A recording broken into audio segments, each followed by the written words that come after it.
tears and heal your pain, and victory will be in your name. I used to be weak, but I'm not weak no more. I found the strength of my ancestors deep down in my African core. I used to be frightened, I'm not afraid no more. The Father blessed me with the heart of a lion and a warrior soul. So no weapon that form against I shall not prevail. And no man that rise against I, that war they shall never win. 'Cause I will conquer, oh I will conquer, yes I will conquer them. Come on, let's conquer, oh I will conquer, rise up and conquer them. Tell them no retreat, no surrender. I shall fight till the end of days. I was born as a Makai warrior, and the Almighty God my blade. Fire burn all Satan carrier. Father loose all shackles and chain. This morning first thing as I wake up, King David turns Sam to the brain. Don't let your courage go down, keep it up. And if your heart rip up and stitch it up, don't let your faith them fall, pick it up. When my cup was empty, God fill it up. Don't take the devil contract, rip it up. And if your bad mind people to go meet it up, pass me the Congo drum and let me beat it up. God on my side, me no give it. So no weapon that form against I shall not prevail. No man that rise against I, that war they shall never win. 'Cause I will conquer, oh I will conquer, yes I will conquer them. Come on, let's conquer, oh I will conquer, rise up and conquer them. Thank you, Father. I want to say thank you, Lord. You're everything, Father. Thank you. Father, you alone shall guide me. No man shall lead my path.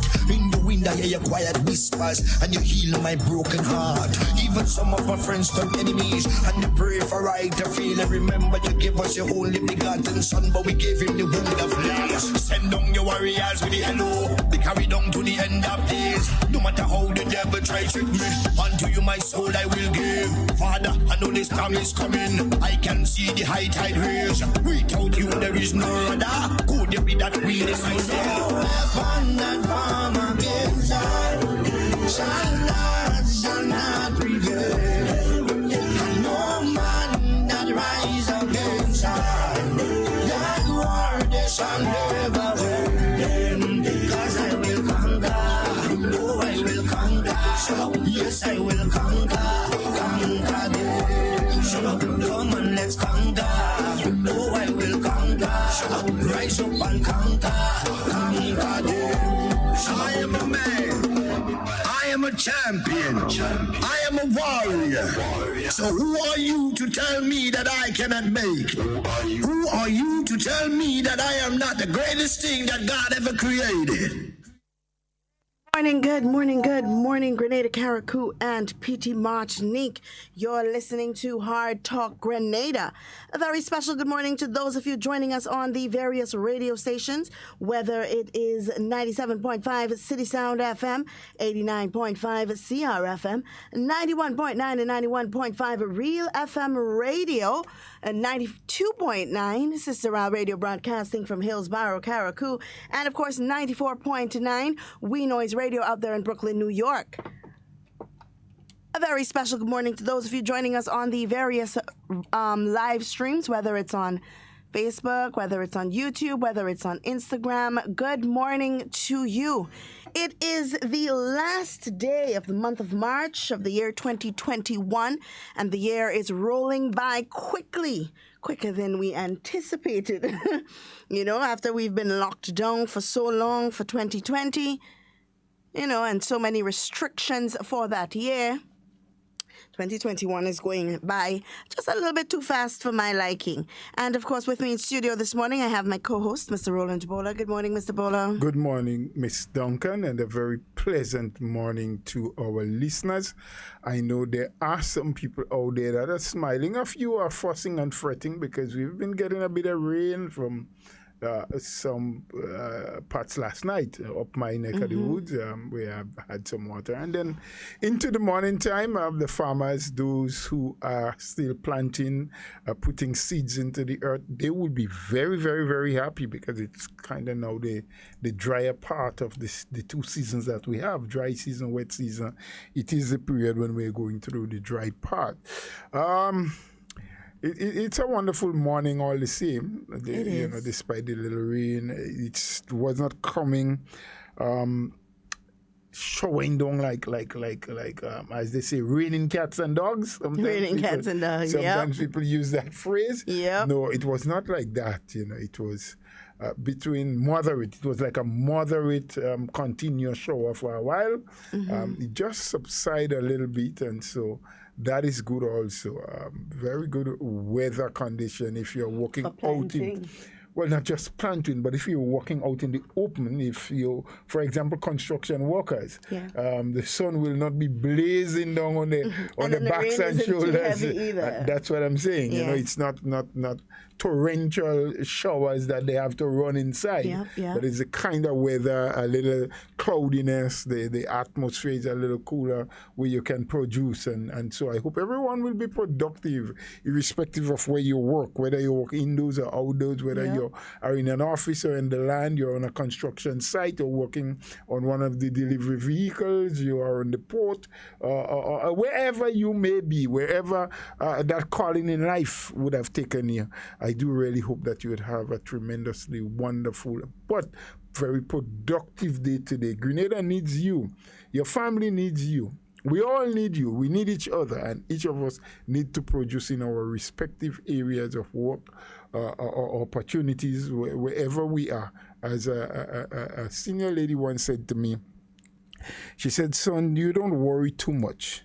Just bloom wherever you're planted." Absolutely. So whether you're planted by the rivers of water or you're planted in the heart of the desert, just bloom wherever you're planted. So I want to say the same to our people out there. Just bloom wherever you're planted. Let your light be seen. Let your light shine. And good morning to my friend on the live video who always tunes in with us from the Fiji Islands in the South Pacific. Good morning to you. It's always a pleasure having you listening to us. This morning, however, I want to just quickly make an amendment that was going out. I know that mass vaccination has been going on. It continues to go on. And this morning, there will be a mass vaccination drive at the Grenadians Athletic Stadium. Yeah, athletic and football. Athletic. They don't say athletic and football? They just say athletic? Just athletic. Okay. Athletic Stadium. There was expected to be a drive at the Lamaki complex in Grenadians, but that has since been cancelled. So it's only going to be at the Lamaki complex. I do also understand... It's only going to be at the Kirani James Athletic Stadium.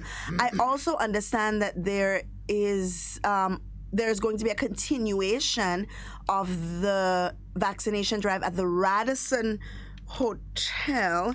And I just want to pull up the information quickly here, just to make sure I'm giving you the right, make sure I'm saying the right thing. It's going to be at the Radisson. They're going to continue at the Radisson, and they're going to discontinue the drive at the, what's that name of that mall in town? Bruce Street Mall. Because they were vaccinating at the Bruce Street Mall for some time, but now they're no longer doing that. They will now be vaccinating at the Radisson, or taking up vaccinations at the Radisson. But the Radisson has ever stopped at all? Yes, I think they're not there today though. I think they did cease for a while, but now they're resuming at the Radisson. And of course, there are also the health centers and the medical stations that are now vaccinating individuals.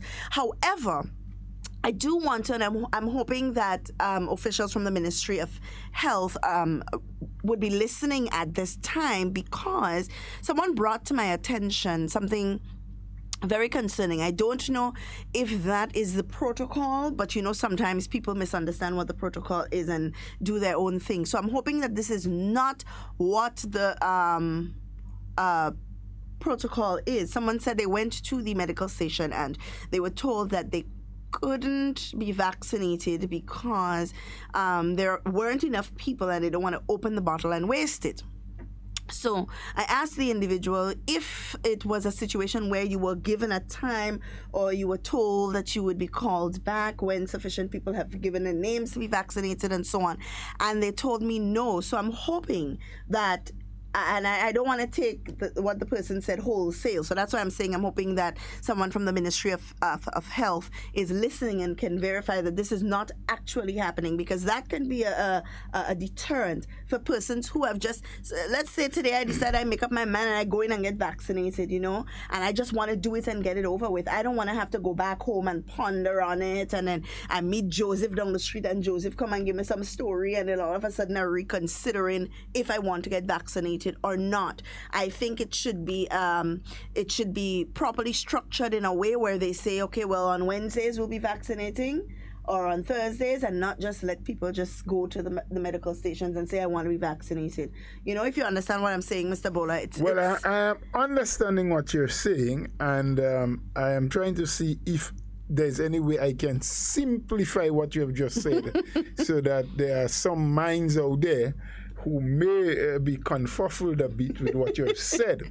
Now, I know the ministry, in its efforts to have the herd immunity and have at least 60 or 65% of the adult population in Grenada be vaccinated on or before the middle. They had a target period of about July, August of this year. Right. And in an effort to get to that stage, they are trying as much as possible to have more centers open up or more areas where people can go and get inoculated. So first they started at the hospital, then they extended it to the Radisson, and then you heard about the Bruce Street Mall, and then the main health centers in the parish, and now it is in almost every medical station where they can accommodate. And I heard one of the conditions was that they needed to have a proper working refrigerator, because while this vaccine doesn't have to be stored at sub-zero temperatures, it must be in a cool environment, so a refrigerator will work well. So once there's a little clinic or health center in a community where that kind of facility is available, they definitely will be offering the services there, because most of our nurses here in Grenada are trained, or there are sufficient enough nurses who are trained and understand how to inoculate the people with the vaccination. So you're saying in a conversation with someone, they said they went into one of those health centers, and I am presumptuous that it was one of the small ones, like a village one or so, and was told upon arrival, well, you could not be vaccinated today because we do not have sufficient people for that. We have also heard that in every vial, I think they call it, containing the vaccine or whatever it is used, has at least in it sufficient to vaccinate 10 people. All right. And I don't want to cut you off here, but I do want to take this call, Mr. Bola. Hello, good morning. Mr. Bola, Ms. Duncan. Hi, sir. Good morning. Good morning. As per usual, when she said, I hope people in the Ministry of Health is listening, I know who she has been talking to, All right. Well, the information, I don't have much time, but I'll tell you the information is accurate. And there's a reason why, but I do believe the nurse would have, told the individual, that they can come back, right? Or would have taken their name. Okay. Now that is done for a very specific reason, guys. Now, the vial, right, consists of 10 shots. And therefore, to avoid wastage, okay, we recommend that, at least 10, well, if there are 10 people registered, then it's a given. However, we have to be mindful that the vaccines cost. Right. And it is not in our best interest to just open a vial and give one person a shot. Right. Now, whereas I understand Ms. Duncan's argument likewise, but, we have to manage it carefully, because what if, every day somebody go for one shot? It means that and the vial must be used up or discarded, I think, is within about 3 to about 6 hours. Between 3 to 6 hours, good. Yeah. So it means, therefore, that after you would, and that is the advice from the manufacturers. So it means, therefore, that after you would have administered that one shot and that time expires, the 9 remaining shots must be discarded. Right. There is where the wastage can really take place. So we have to be mindful. No, it's a very delicate thing. It's a balancing thing. But we understand to the argument that Ms. Duncan just made. So that's why we have advised persons, to call ahead, give us your name, as to say, well, look, I'm interested in the vaccine. NUS can tell you, well, okay, we are going to be giving vaccines, for example, on Thursday. Right. At so and so time. Right. Or, so then she know by then, she already had, say, 8 persons, and this one is 9, and she was expecting a call from somebody else, so that could make it up to 10. Or she had 9 and wanted a final person, and that person came, and then that will be the 10th person. So that's the rationale behind it. Okay. Understood. Thank you so much for clarifying. Do you have at least 2 more minutes? No, but maybe one. 1 minute? Well, I just wanted to ask you 2 questions, but if time doesn't permit, I'll leave it for some later engagement. No problem. Take good care, and thank you again for your explanation. Okay, no problem. Great. Wonderful. There we had it again, Kevin.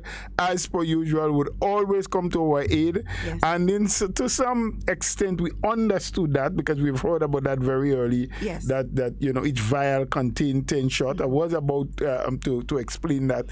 And it's all about not wanting to waste because they do cost. I mean, it's really costly to first purchase the vaccine, but secondly, to get it to port.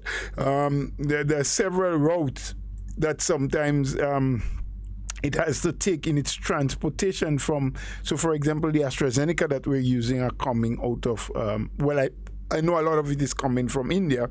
I'm not sure if what we have received came exactly from India or from the UK. I think it's from India. I don't think it's from the UK. It's not from the UK. No. So apparently the UK are using up, just like the US is doing, all of what they're making. Yes, their own supply.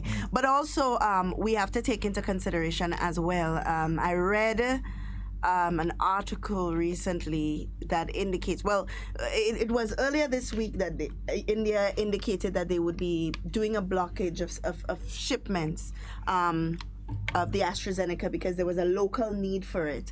Yes, the demand locally has risen. Yes, has risen. So they did block the export of the AstraZeneca to other countries. And there was an article that was posted, I believe, a few days ago that reads that the Caribbean is in dire need of COVID vaccine after India backs down. Well, you can't just read the headlines. You have to go into the actual article and read because the headlines are used to kind of draw you in with the hopes that you would read. But some people just take the headline wholesale and go with it. But it further reads to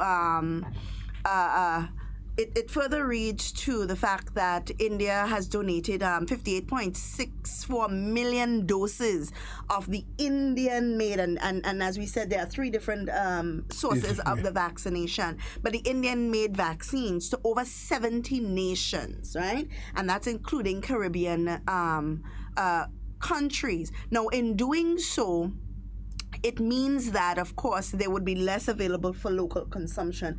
And, of course, with the outbreak that they have they have in their country now, they see that there is a need for them to use their local supply. And India does have a pretty large. As a matter of fact, if I am not mistaken, India should have the second largest population in the world after China. You know, they are 1 billion plus people. China has the most, India, and then you go down. The last time we looked it up, you know, and I don't remember the order. I remember we looked up world population, right? Yes, we did. And we did. So, yes, so India does have need for a lot locally. And COVID had reaped havoc. I mean, they have a lot of people. Yes. And all of the living conditions are not always up to maximum standard. You have a lot of people that are poverty stricken living in India, living in conditions that are sort of subhuman, and so it made it a lot easier for the spread of the virus, and so they have to do some controlling themselves. But they have done well in terms of the production and distribution, especially the Caribbean islands. And like I said last time we were here talking vaccines, the government of Trinidad and Tobago, through the Foreign Affairs Minister, had made a direct appeal to the Indian government, and they had responded positively to Trinidad and Tobago, saying that they are willing to donate 40,000 Well, doses. I think they received it. You know? Maybe they by now, because that was a couple of weeks ago when they did say that they are prepared, that they were They received going it yesterday, I believe. Okay, so they gave positive responses in saying that, look, we are going to provide you as a donation now of 40,000 doses. Likewise, the Chinese with their CitysoundFM has promised the Trinidad and Tobago government a consignment of 100,000 doses of their type. So we have not seen the use of or heard of the use of a lot of the Chinese version in the region. But outside of Trinidad, which they had promised, and I don't believe they have received yet, but had promised 40,000 doses, the rest of the region, the Chinese are providing 1 million doses for distribution among the other countries in the region. Right. Whether Trinidad is included in that set as well, I don't know, but I know that the Trinidad and Tobago government made a special appeal directly to the Chinese, and they have responded positively to say, we'll provide you with 100,000 doses of CitysoundFM. But for the region, they are providing 1 million. Right. So I think Grenada is expected to get about 20,000 from that batch. So to have the Russians with the Sputnik, which is the variety that they are producing, the brand name, they too have promised the region 1 million doses, and Grenada is expected to get 15 or 20,000 doses of that. So we are expecting sometime, if not later this week, probably next week, based on the information that had reached me before, we should have about 40,000 or so doses of vaccines coming in or on its way here, from my understanding. 20,000 from the Russian, the Sputnik, and 20,000 from the Chinese. Now, there have been a lot of people, and there have been a lot of questions and concerns, and some conspiracy theories about the vaccine, whether it's good, it's not good. And even those who said, well, it's good, they were concerned about, well, we entrust AstraZeneca, would like to have another type, another brand, another version of it. So now you're getting an opportunity. There will be Sputnik, there will be CitysoundFM. So to decide. Pretty soon we're going to hear a different story again. Well, I entrust the Chinese. Well, the Russians probably not so good. But they're using it in their country. They're using it in several other countries. I've heard people saying, oh, well, we want we would prefer to have the Cuban. Well, of course, Cuba is making... And when that becomes available, there will be consideration to have it here.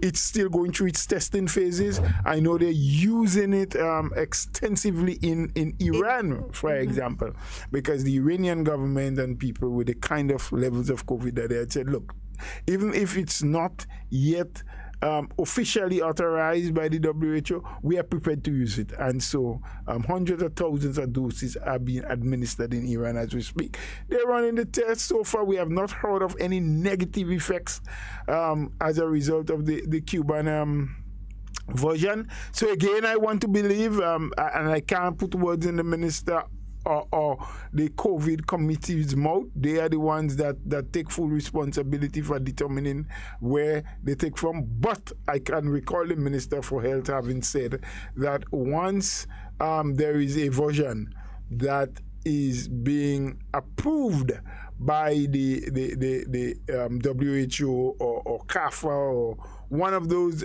leading agencies, that they will be prepared as we will be prepared as a government to accept donations or to purchase where we can. So I'm very hopeful that as time goes by and more of these vaccines made in different places come on the market, we'll see. I know some people spoke about what is being used in the US, the Moderna and the Pfizer, Johnson & Johnson's. Yes, some people would like to have those in Grenada. We know one of the challenge of using those from US made is that they must be stored and transported at sub-zero temperatures, which is a difficulty, and when it arrives in the country, has to be stored below freezing point. We don't have the facilities yet that can afford us that opportunity. So we can't, we really can't bring that in yet and keep it safe for your use.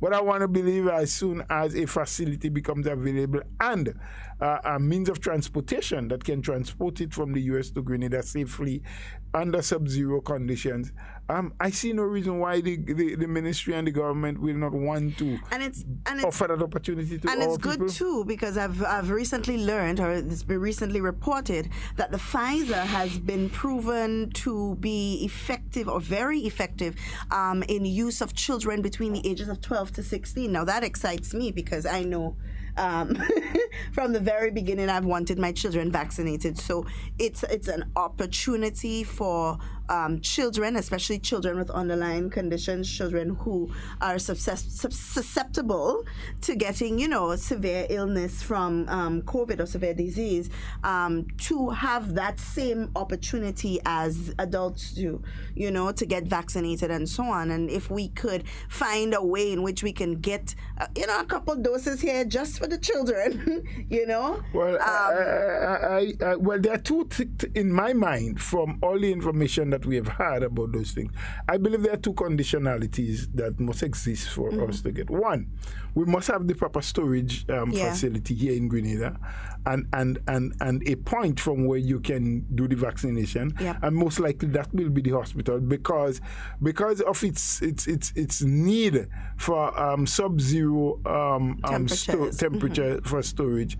I rather doubt, like the AstraZeneca and others, you move into various health centers and so. Pfizer, Moderna, Johnson & Johnson's will not be able to be administered in those areas because you need to have the sub-zero storage, right? That's one. The second thing is that you need to have, like I said, a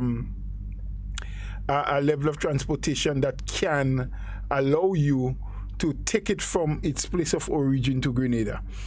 So whether it's by aircraft or by boat, I don't know how, but those transportation, means of transportation must be able to bring it and have it stored at sub-zero temperatures as well.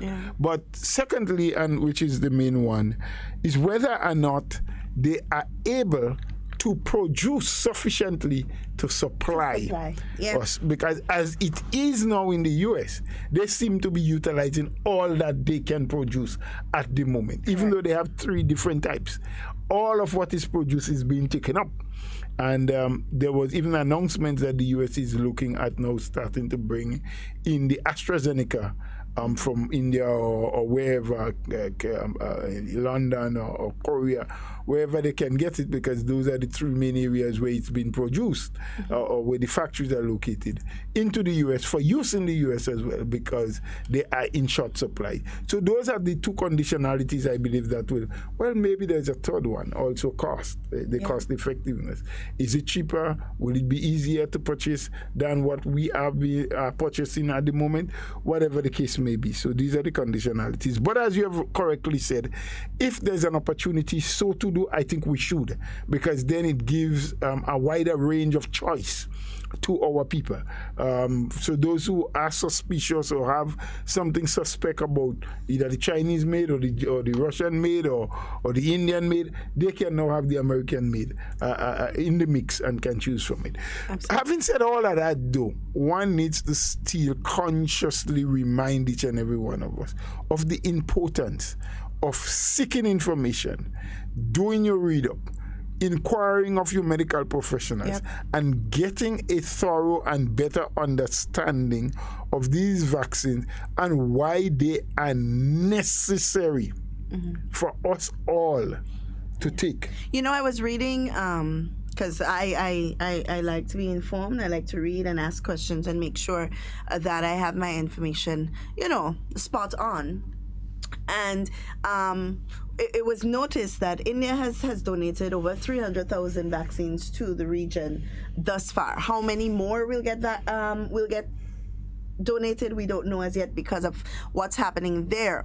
But I want us to understand why, because this is a very important question that people have.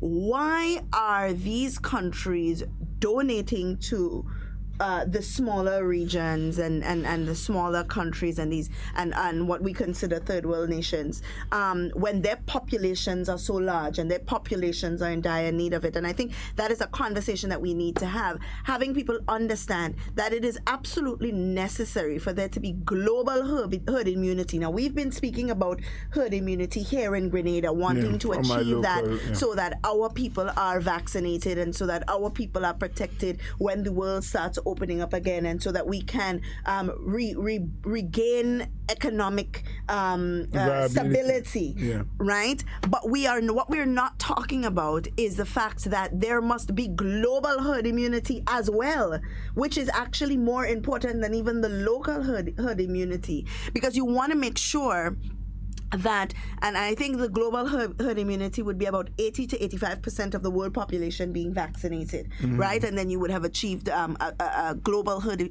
immunity. And we want that strictly for economic purposes, Mr. Bola, to help the world's economy to bounce back. Because while we believe that tourism is important here in Grenada, and while, yes, that is correct, it is also even more important in some of those first world countries that we are looking at, and second world countries, second grade nations that we are looking at as well. So we have to take that into account. We are just a small portion of the world pie, a very minute portion of the world pie. Could barely be seen. Exactly. And what happens in the wider world's economy definitely affects us here. Oh, of course. Definitely affects us. There was one prime minister of this country at one time, Mr. Maurice Bishop, who put it that way at a rally. He said, when these bigger nations sneeze, we catch the cold. Yeah. So whatever the decisions taken by these first world countries, and India, which is a growing economy of 6 or 7% annually, or China, the United States, or Germany, or England, these countries, when certain things happen there, they take decision. It affects us. It does. We are millions of miles away from them, but it affects us in some way. And our preference will be that effect will be positive as opposed to negative. And hence the reason, if we fall too far behind and our people take the decision, well, yeah, COVID in Grenada, this thing is to put a chip in your body, this ain't good for us, as some of the conspiracies are.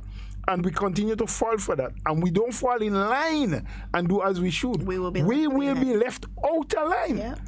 So, for example, in an announcement about 2 weeks ago, St. Lucia, I learned, had over 20,000 other people already vaccinated. That was 2.5 weeks ago. By now, the numbers could be way up. I have not, and we can check the dashboard. I think you should pull it up and let's get a view. While we were still struggling to come up to 10,000. So they were 100% ahead of us. And they started their immunization or their vaccination after Grenada. But their people understand to the effects of COVID because they have had, I wouldn't say a full blow, but they have felt what the effects of COVID the brunt of it far worse than we did here in Grenada. And that also is one of the reasons I believe that our people are so hesitant, because we have not really had a severe blow. Yes, we had COVID. We had people who contracted it. We had one death reported. But we have not been hit really, really hard, smack in the face by COVID as some of the other islands. But the point I was about to make, you have the cruise liners. Their management, their people have started moving around and having conversations with some of the destinations they used to travel with before. And they're saying, look, we are starting to prepare ourselves. We are getting ready to bounce back, to start off again the cruise lines and the tourist trade.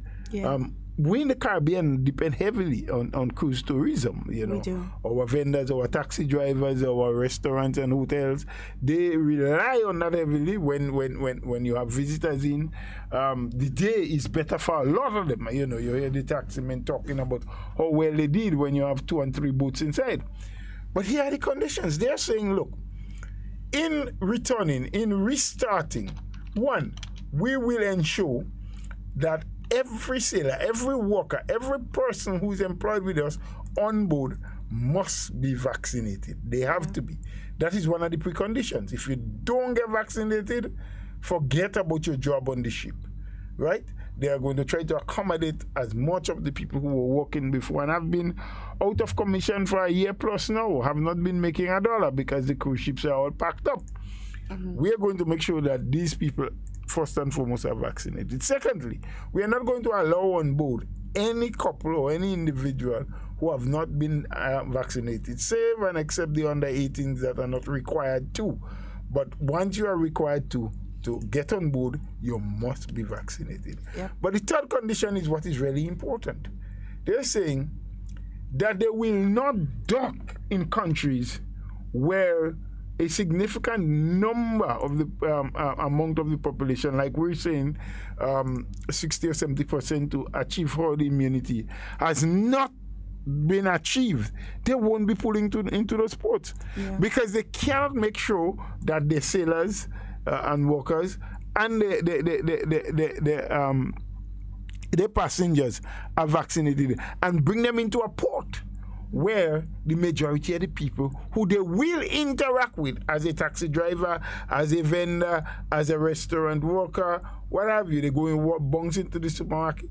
These people are not vaccinated. They can't risk the chance of letting their clientele, their passengers, intermingle. So we stand as it is presently if we do not do more as a people. And this is not now the government forcing, because there's no law. The government has not put any law to say it is mandatory. But we have to understand that for ourselves, that while we need to be vaccinated for self-protection and for medical purposes, it is also for economic opportunities, because the St. Lucia's and the Barbados and others may reach the level they should by the time the ships are ready to come, and Grenada may be way behind. Well, of course, Barbados is currently at 63,000 people vaccinated. I mean, granted that their population is bigger than ours, but they are heading in the direction where they could be one of the first ports for cruise ships to call in. Absolutely. I'm trying to locate and if anybody has a link to the statistics for the Caribbean. I saw it recently and I don't know where it disappeared to. That speaks to how many people in the Caribbean. In the Caribbean, well, the different Caribbean nations have been vaccinated. So that was a separate dashboard to the it is, because not all, and that's why I say when we look at the international dashboard, which speaks to the 500 million people, over 500 million people that have been vaccinated thus far, it does not take into account every single country in the world. So we may be well past that 500,000, 500 million. We have passed. Well, definitely. Because there are a lot of smaller countries that are not accounted for in those numbers there. So Grenada, we did like a 10,000 in there. No, we ain't doing that. So, well, yes, we are. We are counted in that. We are actually counted. We're right there now? here. Yeah. And they don't even have us at 10,000. They have us at 9,000. And that's the other thing. They don't update daily. It's not updated daily yet. Yeah. So it's. I wish Worldometer, which is where I usually get all of my data, would finally do a dashboard for that, because they seem to update regularly what the situation is. What's the status I wish they would country. do a dashboard. But we still have been seeing a lot of there are still a lot of countries who are still struggling with COVID amidst the vaccination process. There are still countries still struggling with COVID-19. Imagine the U.S. has found a new variant in New York. Yep, that has been There are already spreading. 3 new variants, you know. Yeah, this one is the 4th one. You have the African or South African variant. You have a Brazilian variant, and you have the British. And there's a New and York now variant the New now. York variant, so Yep. that's 4. Yep. And that is what the scientists and others have been saying, is that this virus it's so unpredictable. So much so. You know, it keeps mutating, changing its form and changing its method of attack. It's a good virus to learn a counter terrorist moves from, because it keeps changing all the time. You know, you expect it to attack and you expect certain symptoms in the way it has been acting, and suddenly a new variant comes out that does quite the opposite to what the previous one was doing. Yeah. And hence the reason that they are emphasizing that vaccination is so important to carry us through in a safer mood. Yeah. Because I learned from the press conference yesterday, I think it was Dr. Child was saying that the one person that we now have as a positive case in quarantine. From Jamaica. Right, that their samples were sent to CAFA. And upon testing and so, CAFA recognized it was the new variant, the BB1 or BB6 or what. That's the one that's coming in from Europe, you know? Yeah. So it was not a regular strain, that we knew when it started. Yeah. You know, that person coming in from Jamaica, they are in quarantine, and thank God that we maintain the fact that everyone has to quarantine once they arrive, and they have to be tested 3 or 4 days after they go into quarantine, even though they came with a negative PCR test. I want to applaud the ministry and the COVID-19 team for maintaining the testing and making sure that everybody goes into quarantine once you arrive on island. Because had that not been the case, I believe we would have been seeing a lot. We could have seen a lot more cases than we have had. There's a very scary trend, Mr. Bola, that is happening now that we need to also take into consideration. And it was mentioned yesterday in the post-cabinet brief. I think it was brought up by one of the reporters, where they found some Venezuela, a mixture of nationalities, and they found them, I believe, in an apartment building or something like that. These people had entered the island illegally. We had people from Venezuela, we had people from Trinidad and St. Vincent. Now, one thing that all of these countries have in common is COVID, and not just COVID, but COVID that is running rampant among their population.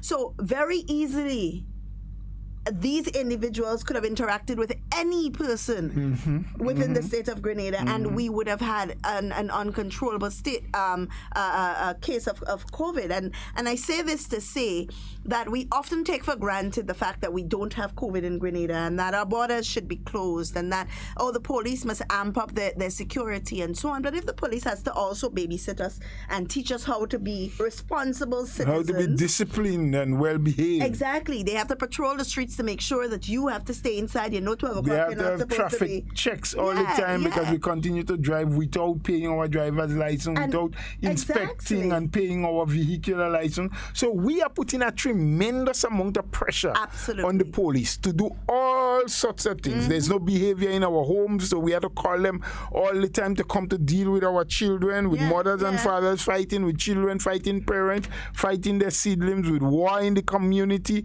So the police is constantly on the beat, stretched in, and then we still say, well, they must block up all the little inlets and little beaches and coves where a boat could come in. So be in every area. I mean, if we check the eastern coast, for example, and you check from, let us take it from Woburn, and you go up the eastern coast right up to St. Patrick's until you get to the north.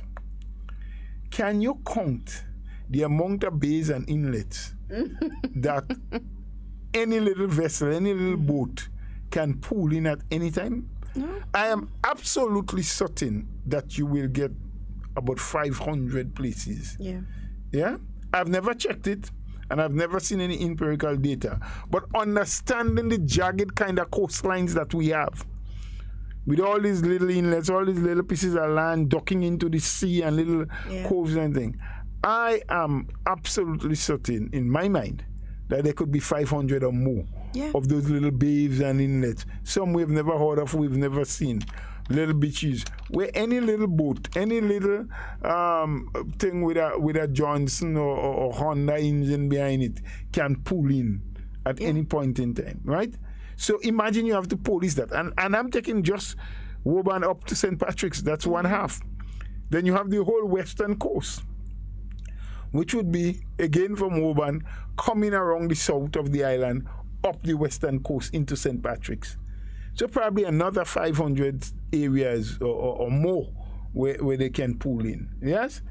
So if you have to cover all of that 24 hours a day, 7 days a week, can you imagine the level of manpower you need to man the entire beach island-wide? Because that is what some people are calling for. But also, Mr. Bola, which is even more concerning, is the fact that they have identified that there are actually Grenadians who have been going out to meet people as well. Yes, I've heard the police on that. And it's very frightening, because imagine, it could be your son, it could be your father, it could be your brother doing these sorts of things and bringing back more than just what they went to pick up. Bringing back COVID as well. And there you are, unknowing to the fact that you have contracted COVID, moving around as normal, infecting other people as a result of that. Now, if that doesn't frighten you enough to get yourself protected and get yourself vaccinated, and to encourage your friends and family to do same, so, then I don't think that there is anything else that anyone can say to you, unless it is a situation where you are waiting for experience to be your greatest teacher. But then in that case, you may not learn anything from that. It's the people that you leave behind that will learn from it. So we have to take that into consideration. So it's a very frightening feat, Mr. Bola, because we are sitting here thinking in our little nooks and crannies, thinking that we are safe because our government has done such a wonderful job, as much as some would hate to admit that fact, has done a wonderful job in protecting our lives thus far, protecting us enough that we're able to run our mouths on them so much, protecting us enough that we are able to clamor and protest and gather without masks because we feel that we are so safe. Enough they have done to put us. Well, they have done a lot. I don't know they have done enough, because they need to continue. We have to continue with the education drive. We have to continue with the encouragement. We have to continue with the policing. Sadly so, because kudos must go out to the police. The commissioner right down the ranks. Or starting from down from the ordinary officer right up to the position of commissioner. They have constantly been on the beat. Yep. They have to control traffic. They have to control our behaviors. Men spreading their seeds all over the place and not taking care. The police have to be called in, have to take you to court, have to make sure that you pay child maintenance. Yeah. All of these things, the police should not have to be doing that. I said a domestic dispute. Your wife and yourself can't see eye to eye. Your girlfriend and you have a fallout. Let one walk and the other one stay, or try to control those kind of issues amicably. No, you get into a brawl, you get into a fight, you put fire to the house, the police have to be hunting you down. Resources, the time and energy of the police have to be used. And yet still we turn around and condemn and complain, oh, well, they're not doing their work. How come these people could get into the island if they was out there on the beach? Come on, they're humans like us. They need a warm night with a warm body close to them, sometimes to lie down in the night. Not every night. They have to be on the wet sand trying to protect us.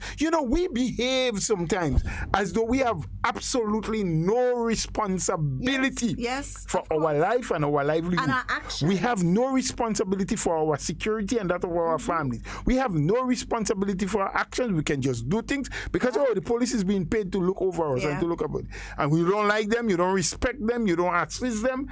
And then when you are in a time of need, you call them. And they have to show up instantly.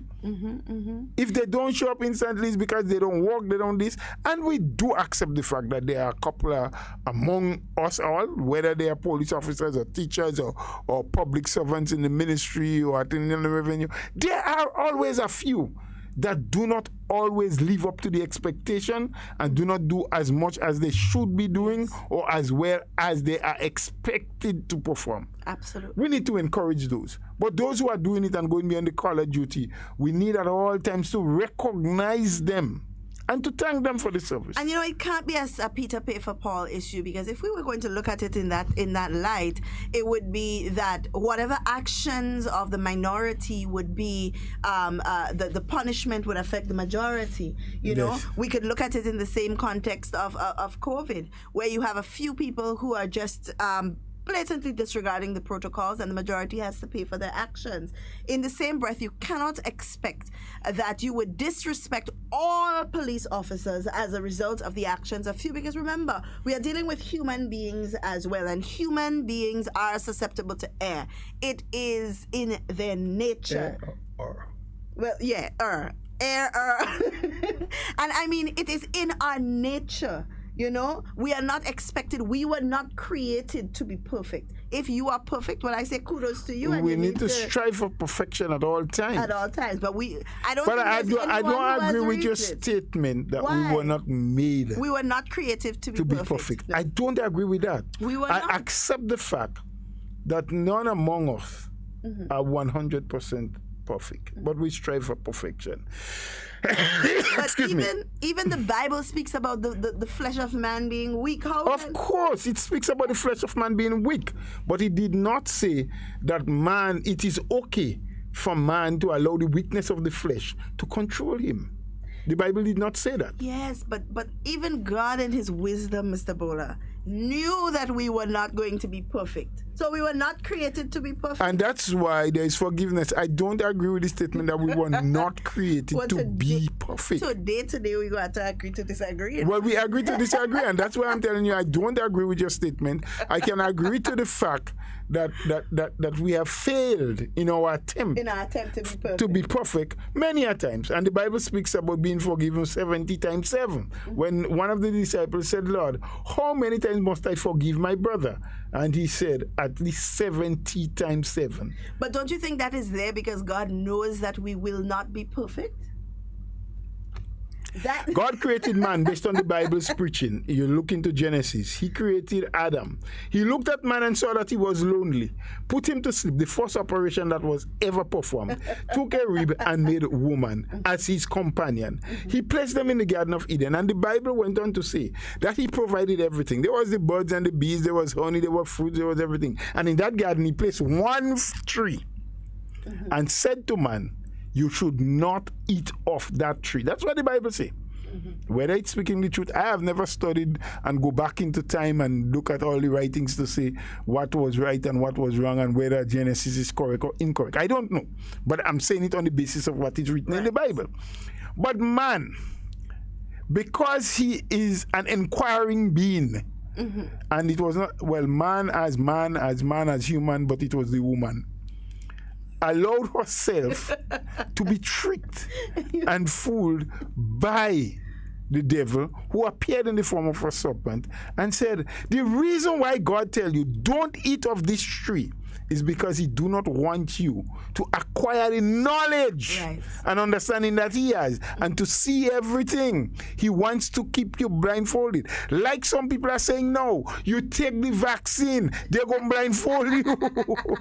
So this is not a thing of today. It's happened way biblically. So had the woman not allowed the devil in the form of the serpent to tempt her into eating out of the forbidden tree, the forbidden fruit, we would have still been perfect today. All right. Somebody is saying here that the Bible says, be ye perfect as I am perfect. Okay.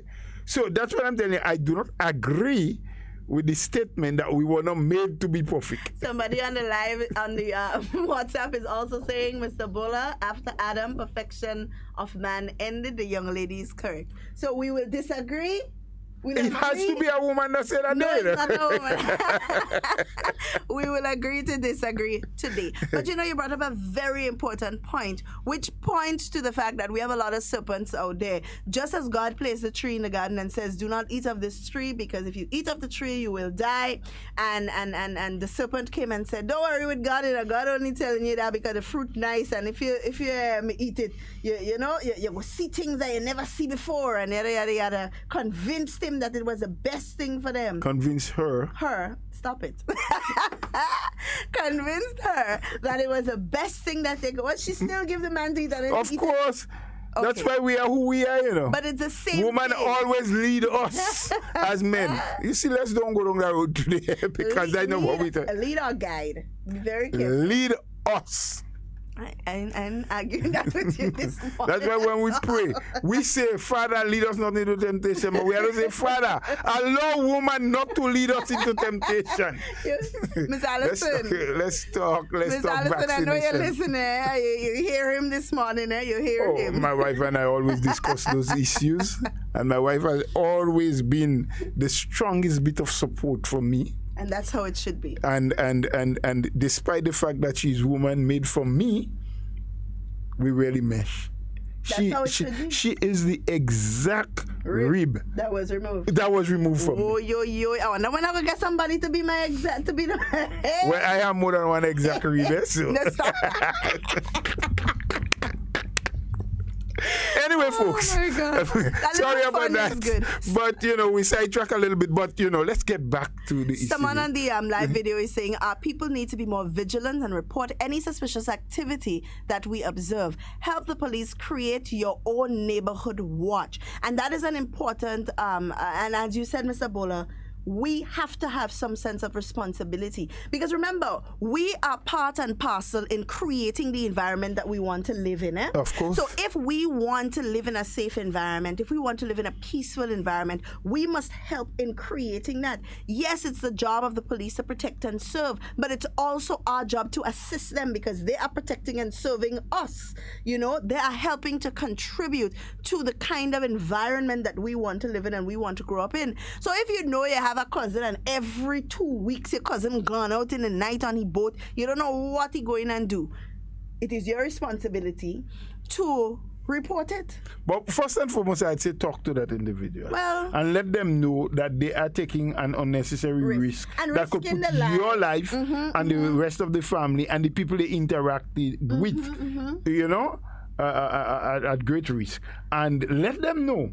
Because sometimes when we let people know that we are prepared to do what is correct, let them know that if you won't, I will have to report you to the authorities. Then sometimes they really recognize that they are not doing things so correct. Absolutely. So, guys, we have to be vigilant, we have to be careful, and we have to take into consideration that these things are happening. It does exist around us, and it just makes it so much easier for us to have an outbreak of COVID. Now, mind you, St. Lucia today alone recorded 11 cases. Yesterday recorded 10 cases. And they currently have 115 active cases. And they're vaccinating more people than us. Exactly. So it tells you that vaccination in and of itself alone cannot fight and beat back COVID. No. Vaccination aids. But we all have a responsibility. Of course. And it's funny that we ask the wrong set of questions, but let me take that back. We don't ask the wrong set of questions.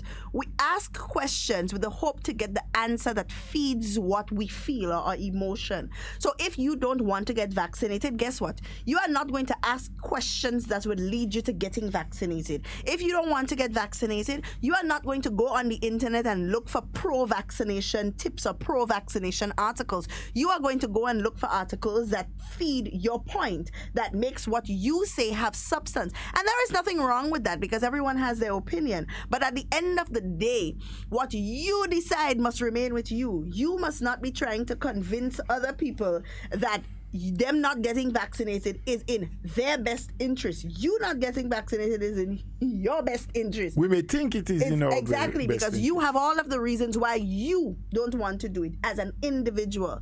But there are other people out there who may just very well be that one person that needs it the most, you know, and you will feel responsible at the end of the day, or at least we would hope that you would feel responsible, that your heart will be convicted for being the bearer of that wrong news that caused that individual their life or caused that individual their health and their security, you know? So I really want individuals to take that into consideration when you go out there talking nonsense about thrombosis and things that you knows absolutely nothing about. Because guess what? Half of us in Grenada don't exercise. We not walking. We come and we sit down in front of the computer. I'm guilty of it sometimes as well. You come, you sit down in front of the computer, you go home, you sit down in front of the TV, you go, you lie down and you sleep, you wake up in the morning, you sit down on the bus, you're sitting all of the time. Do you know that this is also a factor for thrombosis? Do you know the things that we eat? We input in good things inside of our bodies, but yet we want to talk about vaccination and thrombosis. We in ourselves are hosts for thrombosis by what we put inside of us. But yet you want to talk about 40 little people who get thrombosis, which is under the average amount for the population that normally occurs within that place. So there's no proof that says it was the vaccination. We could talk about a lot of things, Mr. Bola. We could continue going on and on and on. But sometimes we have to be smart in the things that we say and understand what we're talking about. We have to understand. We have to. But some of us talk with no understanding. Eh? We just repeat what we hear from other people all the time, right? And sometimes we have to do that because that's the way you learn. You read the writings from people before your time. You know, you listen to speeches and we learn. But I think we have a brain and we are supposed to be sensible enough that when things are said, as our foreparents once said to us, we can wait. You know, they say, well, you must wait to determine where does it have more weight. Yeah. And sometimes we should not just grab on. There has been a sort of culture of laziness on our part towards the people. Where we don't want to further research, we don't want to dig deeper, we don't want to investigate a bit more. We just want to be told. Spoon-fed at all the time. You know, put it into my mouth, feed me. Yeah. And some of us don't even want to chew it. We want it in a format that we just swallow it. And you know, and swallow or spit it out. One of the two. One of those things. So we need to really, really, really study more. And look at the facts. In excess of 500 million people the world over have already been vaccinated. There are over 7 billion people in the world. So we have a long way to go still. Yes? But do the research. From that number, how many of these people have been hospitalized with severe illness? None that we know. But also, Mr. Bola, and I want us to make this very important point, not to cut you, but how many of those hospitalizations and illnesses can be linked to COVID? Because remember, people were sick before COVID, people were dying before COVID, people will be sick after COVID, people will continue to die after COVID. It's happening. It is a continuous state. It's a continuous occurrence. We live, we die, we get sick, we go to the hospital. I mean, COVID amplifies the environment for us to get sick, yes, but it will continue to happen. So some people will hear, oh, this person got vaccinated and they get sick, but were they susceptible to get sick even before they got vaccinated? Irregardless of them being vaccinated, would they have still gotten sick? And these are the questions that we need to ask. Yep.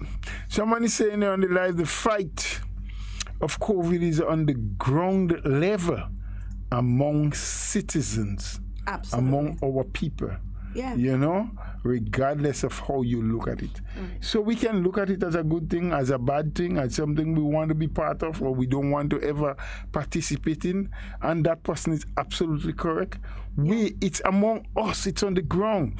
It is about the decisions we take. It is about the things we do, our actions, the activities we engage in. Absolutely. That will determine whether we become totally COVID-free, or whether we are free partially, or whether we continue to fight for the rest of our lives for our own survival due to the effects of COVID. Absolutely. We have to take Police charge. can do all they can do, government can do all they can do, but at the end of the day, COVID needs you and I. COVID needs our ignorance. COVID needs our stubbornness. COVID needs our lack of responsibility in order to transmit from one person to the next. So at the end of the day, when government does what they have to do, when the police do what they have to do, if we continue to be ignorant, if we continue not to listen, if we continue to break protocol, if we continue to behave like we know what is best, then guess what? COVID is going to love us. It's going to love us. Well, it's love when we're trying to resist the proper things. Eh? Absolutely. So we're going to open the lines at this point because we've been talking amongst ourselves and talking to you over the radio for a while, and we love hearing from you. So the number to call is 440-7377 if you're calling locally. If you're in the diaspora and you want to give us a call, it's 347-329-3101. You can also message us via WhatsApp or on the live video stream, and we will definitely read through your questions. And you can also call us on WhatsApp at 440-7377 as well. Good morning, Mr. Mills. Good morning, how you know? Mr. Bola, good morning. Morning, sir. How are you today? We want Bola. We want. Yeah. I don't want to hear you singing that, you know, sir. How you doing? I'm doing good. Listen to me. Yes. You see tomorrow, please, God, if we live to see. Uh-huh. Don't make nobody send you where you don't want to go. Okay. They go fool me. They go fool it. Nah, you ain't fool. They ain't fooling you. Fooling yourself. You fooling yourself. Go, but don't go. We I shouldn't even say that on the radio. Let other people here, but it's all right. You're warning everybody. You know what, Mr. Mills? People don't. I shouldn't say recognize, but I don't think they participate in this thing as much as 10 years ago. They're not doing that so much again, man. Yeah, it used to be something that people took pride in giving you a little piece of paper. I remember as a young child. Yes, they give you a can it send the full further on, yes, and you go and you drop it. They say, drop that down the road there for Miss so and so, and you get to Miss so and so, and she read it, and then she give you, and she say, go drop it up there for who, and you just keep going on. And you gone up there. And in those days as children, we were very obedient and not inquisitive, so we never opened the paper to read what's on it. It's true, right? Yeah. True. We always just do as we were told. So everything is capacitic. Capacitic. Good. It's good as cooked food. It's hot and sunny, y'all know. Hot and sunny? Yes, it's hot already. No, well, we have, I don't know if rain falling outside still in it because I can't tell. You won't be able to determine from inside here. Yeah. This morning we had some showers. It was a little overcast, and even when we were coming into the studio, there was a bit of sprinkle. For now, we're not sure. We're not hearing anything on the roof, though. So that's probably an indication that we're not having any heavy downpours. So. Mr. Bolo, just allow me to say good morning to Miss Eileen Stafford. That's the mother of Stafford, the Skylark. The Skylark. Miss Eileen, your good friend in Carriacou saying good morning to you, Mr. Mills. She's listening. And we know you're listening, so have a happy and a wonderful day. And Skylark, you too. You're doing a big walk up there, boy. You ain't call me and give me a little something, boy. Mr. Bola, you have to ask him if you want that. If you want something, what work you could do? Is a carpenter? Everything. You could do I'm a farmer, I'm a carpenter, I'm a mason, I'm a politician. Yeah, some fellas on the water that will be thirsty. So you pull out a glass of water and bring food. All of that, I could be the waterman, what do they call them? The waterman. Yeah, I could do all of that. I mean, one Skylar give me a little thing. I heard him well, not now, a long time now. And he just pay good, I one thing, eh? He paying well? He pay well. Look at that. I didn't know that part of him. But that's why he always getting good workers, because he paying well. If you have to be the waterman, you know how much money might get a day? No. So you want me to guess for you, tell you? No, to guess. Well, it's according to the amount of people who work in. Yes. So they pay you by the glass then? Yes, so if you're one person and you bring one glass of water, or if you are with 25 person and you bring 25 glasses of water, I get it. They calculate. By the way, where is that road? Is it in Bel Air too or in some other place? Wait. The road that he's doing now? I think that is in Cherry Hill. Oh, Cherry Hill, you're correct. That's the name of the place. Yeah, no, Cherry Hill. Listen to me, don't go here, pan or paper bag to go think you and get Cherry, you know. That's just the name of the place. That's just the name of the place. There are no cherry trees there. There's no cherry trees there. So okay. go out in a bag and say you're going to pick cherry. There's a cherry hill in Grenada too. I don't find I ever see a cherry tree there. I live in Cherry Hill down there as well. Right. Did you ever see a cherry tree? Never. That's what I'm saying.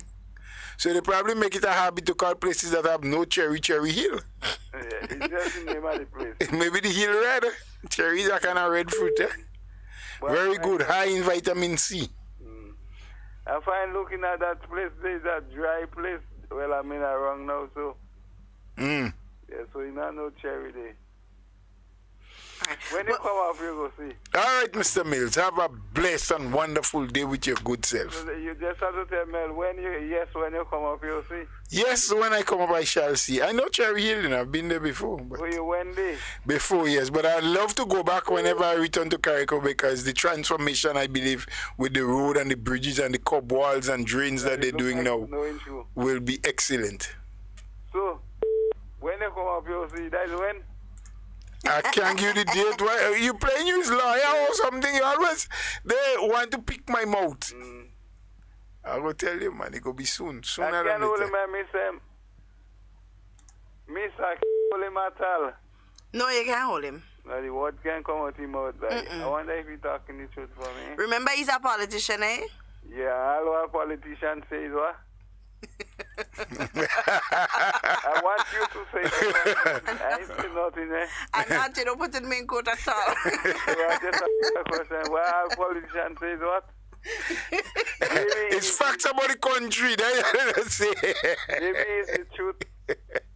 You don't put me in court at all, Mr. Mills. Not today. I'm putting you into court at all. Not at all. I wouldn't do that because you're a very nice lady. Thank you. I would like you to come up with Mr. Bola, please. Let me. Mr. Bola, I don't want you I want to go up there with the boat or the plane, not with me at all. Oh, the plane. Boat or plane? On the same boat or plane. Whatever she want to go up with, that's her business. But she's not supposed to come up in Carriacou when I am going in Carriacou. You hear that? He don't want me to come with him.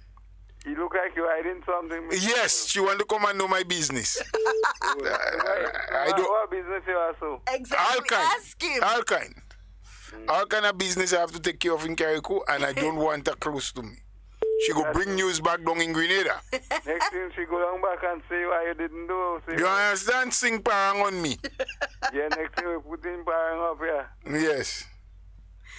Well, Mr. Mills, we want to take some more calls before the time is gone, but you have a wonderful, wonderful day. And we go hear you tomorrow again, so I could wish you a happy Easter. And you take care of yourself. And again, as I'm telling you and Mr. Bola, don't make nobody send you where you don't want to go. Absolutely. Thank you, Mr. Mills. All right. We appreciate. All right. You all have a good one. Day. All nice. Right. Someone on the WhatsApp is asking a question. I'll be persistent in asking. Does the maximum quarantine period or time for those fully vaccinated entering Grenada contingent on the 40, 50, or 60% of Grenada's vaccinated? And the answer to that is yes. It does hinge on the fact that we need to, not even 60% there, not even 60%, 75% is ideal. Is the ideal thing. Right, for herd immunity. Okay. And that is because, and people have been asking the question, well, why, if I have been fully vaccinated, do I need to still quarantine for the full? Well, it's based on the fact that because you are vaccinated does not mean that you still cannot carry COVID. And if the people of the island of Grenada are not vaccinated enough to consider herd immunity, then we are still at a risk of being or having an outbreak that would set us back a full year from all the gains that we have made. So if we want to get back to normal, and this is not just and people are saying, oh, well, they're using these things as a leverage. It's not leverage, it's a fact, it's what it is. If we want to get back to normal, or not even normal, to some semblance of normalcy, because things would not be the same again. if we want to get back to some semblance of normalcy, if we want to be able to gather, to be able to enjoy our culture and our freedom as much as we are accustomed to, or even close to that, then people do need to get vaccinated. And that is just a fact. It's not a statement that is used to leverage the reason or to frighten. It's just a known fact. And it's not just a known fact for Grenada. It's for all over the world. If we want to get back to a place where we can travel freely, congregate freely, say we're getting rid of masks, well, continue to wash our hands. I don't see why people need to tell us to do that, but continue to wash our hands on a regular basis then, and most importantly, to protect our lives. Then we do need to get back. Well, who tell the people want to wash it? They don't want to waste their skin all the time. I know. We have a call on the line. Hello, good morning. Yeah, good morning, Mr. Duncan. Hi, morning. How are you? Good morning, Mr. Bo. Morning to you, sir. Yeah. Mr. Bola, you know something I'm looking at as adults? Yeah. You know something I do believe, I always say myself. Caller, yes. Can you lower the volume of the radio in the background, please? Okay, I will call back. Okay. No problem. Yeah. There's a feedback coming in from the call, so he just has to lower. And of course, for all other callers, please lower the volume of the radio or so on in the background. Good morning, Miss Jacob. Yes, my sweetheart. How you know it's Miss Jacob? Hey, well, how everybody asking that? So I just knows you. Oh, Lord, my sweetheart. How you do, sweetie pie? I am good, Miss Jacob. How are you? I haven't heard you in a few days. Everything is okay? And to my wonderful, blessed brother you have by your side there, Brother Bola, how you do, sweetheart? I am well, Miss Jacob, and I'm not by Miss Duncan's side on my chair. Well, oh, Lord, well, we have to fly some kite Friday now. Well, that's Easter, kite flying. Huh? It's Easter, so kite flying, yes? Yeah, man, we have to fly some kite and to see who go fly the most. Who go fly the most? Between me, you, and Miss Duncan. Well, who are more twine? Miss Jacob, I cannot fly kites. But again, we'll see I take me vaccine there. We, Papa. You ready? Kite flying we. You ready, man? You ready? Miss Jacob, I can't. Yeah, man, I'm ready for it. I can't fly kite, Miss By Jacob. the grace of God, I'm ready for it. I'm gonna sit down and I'm gonna watch you and Mr. Bola fly kite, but I can't. I can't fly But you kite. go give us who the price is for it? Yes, I go judge. She go give us heave, Miss Duncan. She can't fly, so she got to give us a heave. A heave. You know, when you're going to pull up somebody, have to give you a heave. Yes. She gonna give us a heave. I go give a little running start. start. Friends in Carriacou as Miss Teresa Matterson. Yes. You know her? We know the Mattersons, yes. Yeah, the Matterson says she have cold food restaurants and bars. Yes. And then I have some wonderful other friends. I just forget the name now. Right. So my friends in Carriacou, you have a very wonderful and a happy, wonderful Easter. I love it. And I want those Carriacou and I want everybody in Carriacou to take the vaccine, please. It is very, very good. As I tell all you, when I was young, I take injection vaccine for I had 14 years. And now I have 73 years. Okay. So I take it and then they said this morning, why the vaccine is thing? They have to take, they're taking the sugar. If it's 10% with diabetes, they take the 10. If it's 10 people are suffering with high pressure, they take it 10. That is how they go in. They're Very good. stopping people from taking vaccine. Yeah. That is not true. So, are you take your vaccine and enjoy your Easter, especially Miss Duncan? Oh, I will. Brother I Bola? definitely will. Enjoy your Easter. Thank you. Right. Thank And God bless you all, and I love you all. We love you too, and we wish you God's blessing, a safe and wonderful Easter, Miss Jacob. You too, all of you. All right. Okay? Bye now. Bye-bye. Have a good one. Take care. Miss Jacob. Ardent listener and caller. To the Vibrant. I wish to be that vibrant at that age, Mr. Bola. Yeah. No I won't doubt tell you about the it. secret. I'll tell you what you used to do. Tell me. Okay. Yeah. It's a We have secret, so I caller can't on tell the you line. the line. Good morning. Yes, morning. you're back. Yes. Yes, sir. Sorry for that, eh? No Yes. problem. Go ahead. Yeah. You know, something as an adult, I want to encourage we adults, and not even parents and educators, if we set the right example for the young people to follow, there could be a change, and the country could come back to some form of who it was before much coronavirus hit our country. Because when I look at the attitude of some adults, they're very disobedient. But yet we want the young people to follow. They were saying, don't do as what I do, but do as what I say to do. Which I do believe that is totally the wrong attitude we should set. We should set the right attitude. We should do what is right. So if we want to teach the young people to do what is right, right? I will say to we Grenadian people, let us change our attitude and let us look at our country. Yes, we kind of think hard. It's hard, yes, it's hard. But then if we obey and do what is right, I think Grenada could be in a better place. Because when we're building and living something, we want to build everybody could go forward for the betterment and prosperity of our nation. Absolutely. I want to also encourage the Grenadian people, Grenada, Carriacou, and Peter Martin, let us go out, take the vaccine, because sometimes I remember people may go by doctor to get well. 2 days, 3 days, 4 days, 5 days afterwards, they die. Right? Most people die. I don't force people to take vaccine when the vaccine kill them because of other ailments that they suffer from. They die. Right? So I want to say to the Grenadian people, if you want to protect your family and protect your loved one, your neighbors, and your village, let us do what is right. And let us lead by a positive example for the young people of Great Carriacou and Peter Martin to follow. So, Mr. Uncle, Mr. Bola, you all have a wonderful day. You as well. Have yourself a blessed one too. Take good care, brother. All right, someone here is saying on the WhatsApp video, we foot. We foot. I like that. So I have to go to Anguilla or St. Kitts for my mental sabbatical. As I said before, if we want to reach that number, let the private sector put up some money, place it in an envelope, could range from $1 to $500, pick off the draw. For every person vaccinated, 90% in a fortnight. But that's a very good idea, Mr. Bola. Yeah, but I don't know where the private sector getting the money to put in an envelope. I mean, it's a good idea. I'm not throwing water on the person's idea. Maybe we can pitch it out there. You never know. A few private sector individuals may come forward.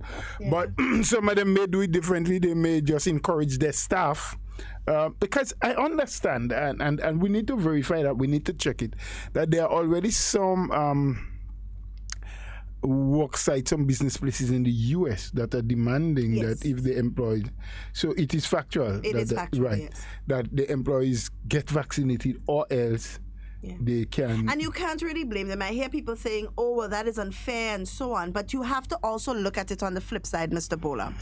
If you are interacting with individuals on a daily basis, or you would hope to interact, the only thing you can control are the employees within your sector. You cannot control the customers that come in and ensure that these customers are vaccinated. You would hope that you want your business to strive and your business to survive. Now, if 5, 6, 7 of your employees are not vaccinated, 5, 6, 7 of your employees contract COVID, that means 5, 6, 7 of your employees will be out at the same time, which is a hit for that person's business. Yep. You see, we're looking at this thing too much on a personal level all of the time, because it's not just a personal issue, it's an economic issue as well. It's a business decision. We have to look at it in such a way. I cannot see for the life of me any employer would say to their employees, listen, it's okay, don't get vaccinated. If all you catch COVID, that's okay. Y'all could go home, the business could close down for 2 weeks, we'll bounce back, it's fine. I don't see that happening, especially given the fact that we've come out of a year that has been so economically taxing on businesses, on the world at large, on the economies, the world economies at large. I don't see that. These businesses have now seen the light at the end of the tunnel, the golden picture that says we have now an opportunity to make back some of that monies that we have lost, to get my family business that I have been in for 30 years back afloat. I don't see that as unreasonable, to be honest. We have a call on the line. Hello? Hi, good morning, caller. Good morning, Miss Duncan. Good morning. And good morning to Mr. Bowler. And good morning to you, sir.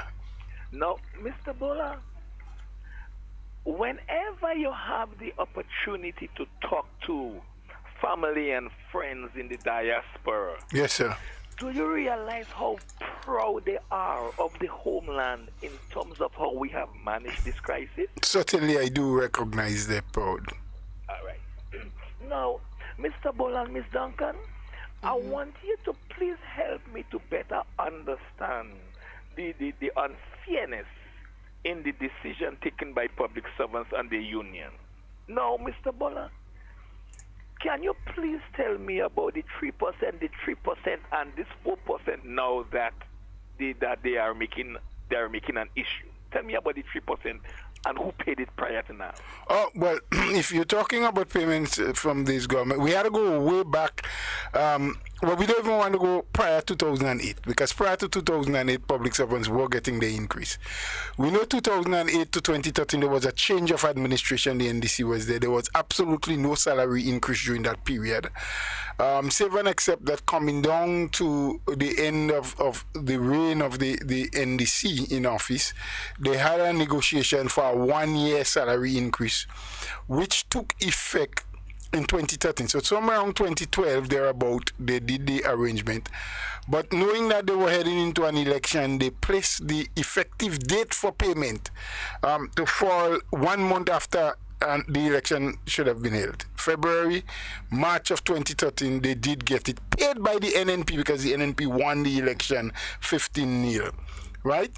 After that, we went into what was called the Structural Adjustment Program, which we all would remember, trying to adjust and structure the economy, because the previous administration was spending more than they were earning, some $17 million monthly, more than what was being collected. We were in a lot of debt, salaries were being paid late, we were selling a lot of government assets in order to raise the money to pay salaries, and so we had to restructure it with assistance from international institutions like the World Bank and the IMF, and so the European Union. We went into a structural adjustment program for about 2 or 3 years. So there was, with an arrangement with the unions, what they call a wage freeze, a salary freeze, no increase for 2014, 2015, and 2016.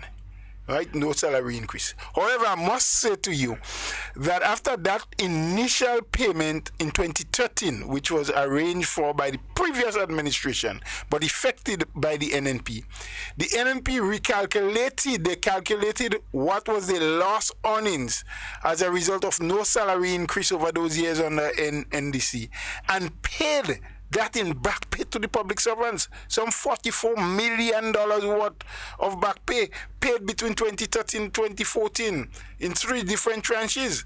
And then you went into the structural adjustment program. There was a salary freeze, no increase.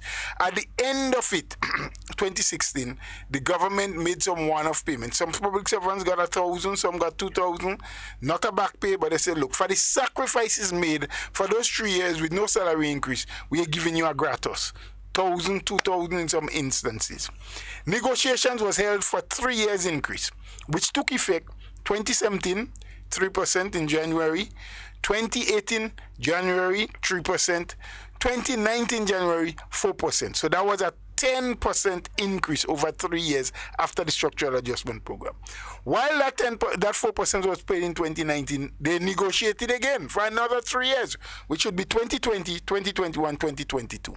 12% over the 3 years. 4% in 2020, which was paid and effective in January of 2020. Even though a few months after that we went into COVID, it was paid and continued to be paid up to today. 2021 January, they were supposed to get another 4%, which is arranged for, agreed to, and signed for. And that is when the government said, not then, even before that, since towards the end of 2020, the government met with the unions and said, the way the economy is going, the level of revenue that we're collecting, we are in a position where we do not believe we'll be able to pay that effective January 2021. They spoke, they asked for a deferral to pay it at a later date. The teachers union, for example, agreed. Well, okay, we can give you a deferral for 6 months, up until June.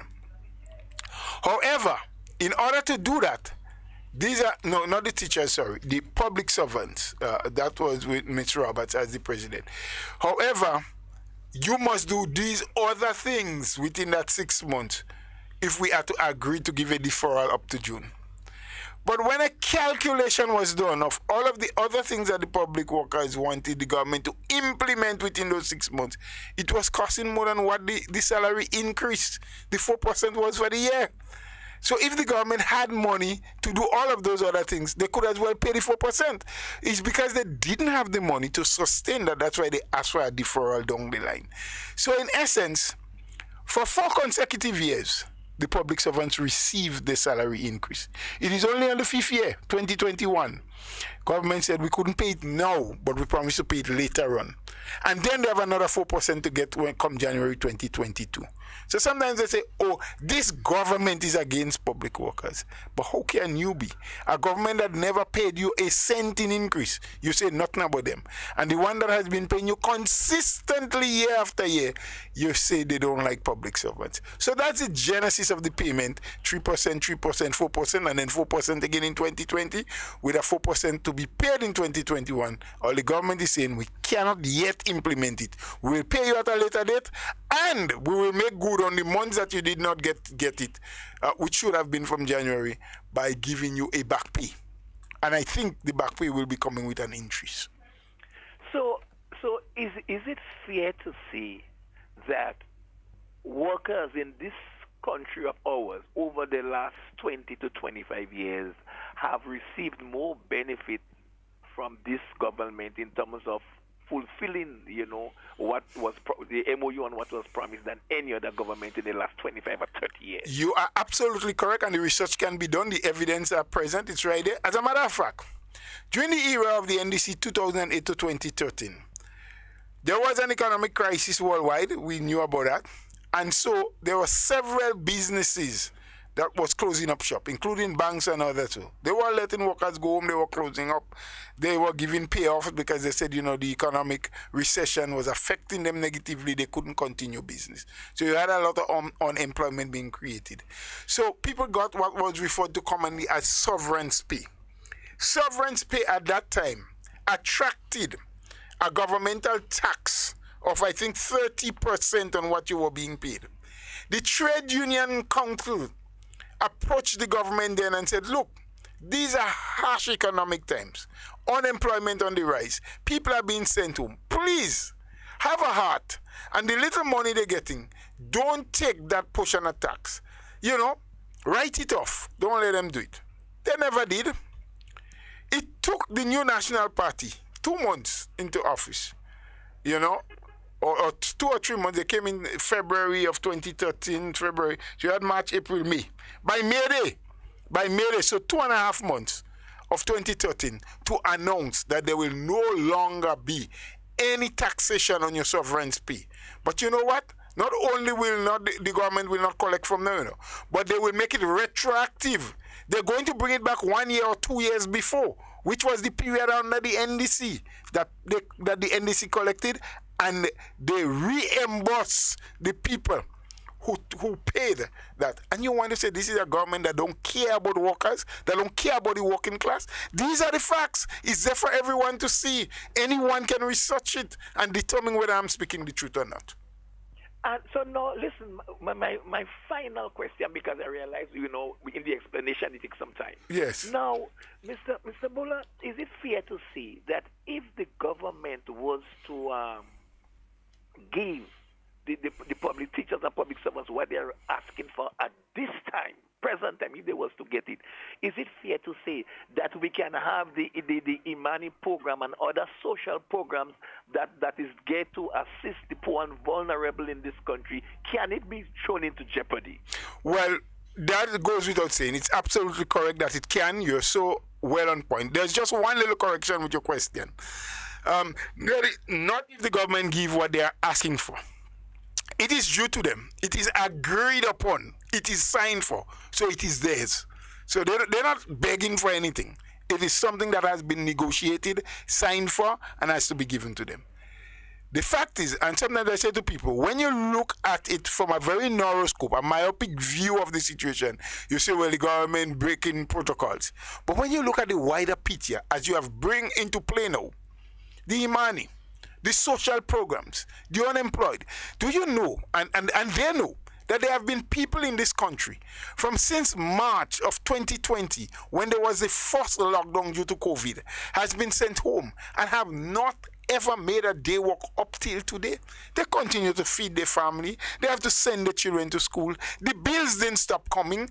Grenadians didn't say, well, we're not going to charge you for current. Nawasa didn't say, because you were thrown out of your job, the hotel that you were working in closed down due to COVID, that you no longer have to pay your water rate. They have to continue to do all of that. Some people, whatever little savings they had put aside for either some future plan or for the possibility of some ailment and so, they have utilized everything. No, I keep saying, the unions have a right to fight for their workers because these are the people that pay them their dues. The government's responsibility is for everybody, the union workers, the ununionized workers, the employed, the unemployed, the shortens, the youth, the seniors, the not so old. Government has a responsibility for all of them. So when some of these people, and you're saying that those programs can go into jeopardy, there are persons in the public service and in the teaching profession that are saying, look, instead of spending X amount on the Imani, giving young people an opportunity to get some job experience and to be able to hold their own in this world, cut back the amount you're spending on them and add our 4%. There are some of them who are saying, look, the airport is in jeopardy now. The airport is a parastatal organization. They operate by their own board and management and so. Flights to Grenada over the last year have dropped by 50%. The amount of people that come into the country has dropped by about 70%. And the facts are there, the evidence, they had put it out. So they are losing more than 50% of the income. The government has now come to the aid and said, we can give you a small loan to assist you, $1 million a month. They say instead of assisting the hotel, the airport pay us. Without looking at the implications.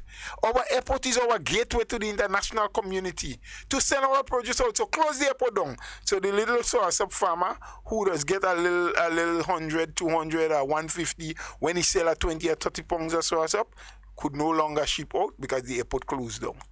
The fishermen who goes out there, what we call the longliners and hold the tunas and other thing, well, see how you could sell it here or eat it for yourself because no flight leaving or going out, the airport closed down, so you must suffer. Yes? The medication that we're getting for all the sick people that comes in by airplane no longer can come in. The vaccines can't come in because the airport must close. So government must not look at that. Only concentrate on the public servants. And I'm saying that with passion, not because I am against public servants, not because I believe they should not be given the increase. I am passionate and saying it that way because I believe they are a little bit unreasonable and they should let the reason take hold and do the correct thing. Mr. Bola, I thank you very much for the information. You are so welcome, my brother. And thank you for those questions because I believe the answers may have helped not just you, but many others. All right. Mr. Bola, time is upon us. I agree. I have to very quickly, before we even close, to quickly let the general public know that the Prime Minister, our Prime Minister, and political leader would be addressing the nation tonight at 8 o'clock. Now, there has been some rumors going around about the fact or the reason behind why he's addressing the nation. There have been people who have been insinuating that it's because we are going on lockdown or some nonsense like that. But I just want to clarify that in his address tonight, he's going to focus primarily on COVID-19 pandemic and other topical issues affecting the country. Because but while did that really say that there will be no close down? well, it speaks to what he's going to speak about. Yeah. And it says nothing about closed. So he doesn't say nothing about closed down. I just want to say to you, you can't say people are insinuating. Many of the people talking, I think they wrote this speech for the Prime Minister. Oh, well, probably. So they know what they put in it. So they know what we put in it. So they wrote in it. They know what they wrote in it. Right. So I want to quickly just read the press release that was sent out by GIS yesterday, and it reads, Prime Minister Dr. The Honorable Keith Mitchell will deliver an address to the nation on Wednesday night. Dr. Mitchell's address will focus primarily on the COVID-19 pandemic and other topical issues affecting the country. In the past year of dealing with the impact of the pandemic, Grenada has been largely spared the onslaught of a health crisis. However, the financial impact of the pandemic has been severe, halting operations in some sectors and leaving many Grenadians unemployed. The country is now in the midst of rolling out its COVID-19 vaccination program in preparation for a possible return to normal life.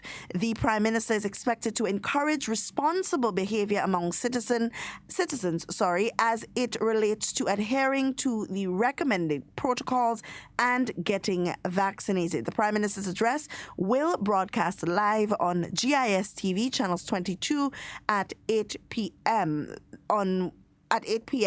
And also on Wednesday, and on the GIS Facebook page and YouTube channel. The address will also be broadcast on other radio and television stations and streamed on various social media platforms. So at 8 p.m. tonight, the Prime Minister will be addressing the nation. Because as we know, apart from the fact of whether there's a lockdown or not, which I think people are too overly concerned with, we have many other things that are going on. The country still has to run. There are people who are unemployed. There are people who need reassurance. We need to know how we are moving forward from this, because there's only forward we can go from here. So we need to know all of these things. And before I leave, I just want to say good morning and happy birthday, Mr. Bola. You know whose birthday it is? Are you telling me happy birthday? No, I wanted to answer if you know who birthday it is. Well, there are a lot of people who are celebrating today.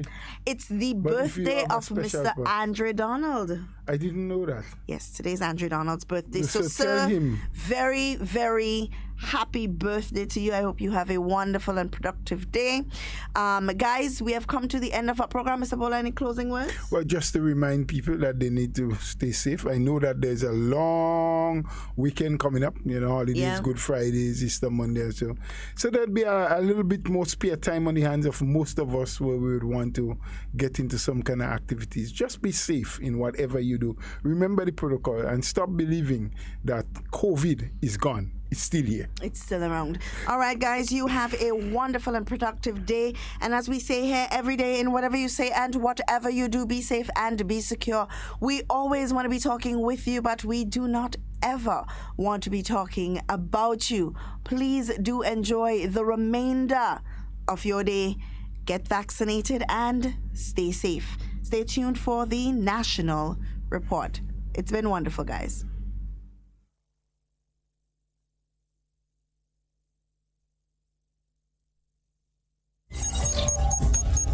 You're listening to Hard Talk Grenada via www.hardtalkgrenada.com.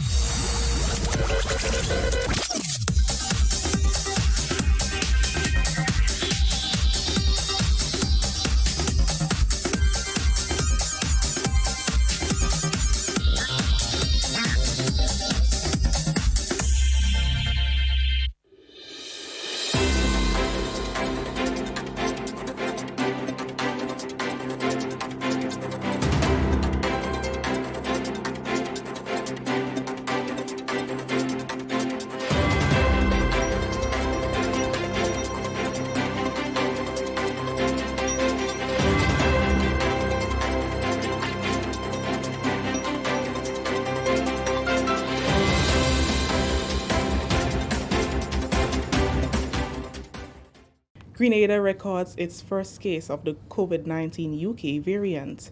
Details to this story and more in the National Report.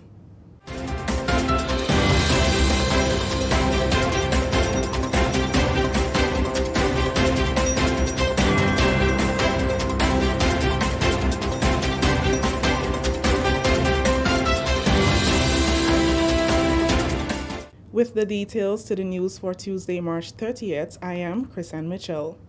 Grenada has recorded its first case of the COVID-19 UK variant.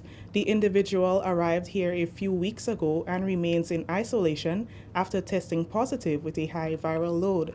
During the government's weekly post-cabinet press briefing on Tuesday, Chief Medical Officer Dr. Sean Charles said samples were sent to the Caribbean Public Health Agency for genetic sequencing. On the 26th of March, that is last Friday, we received the results that the individual had the UK variant, which is the B117. This is the first time we have detected this strain locally,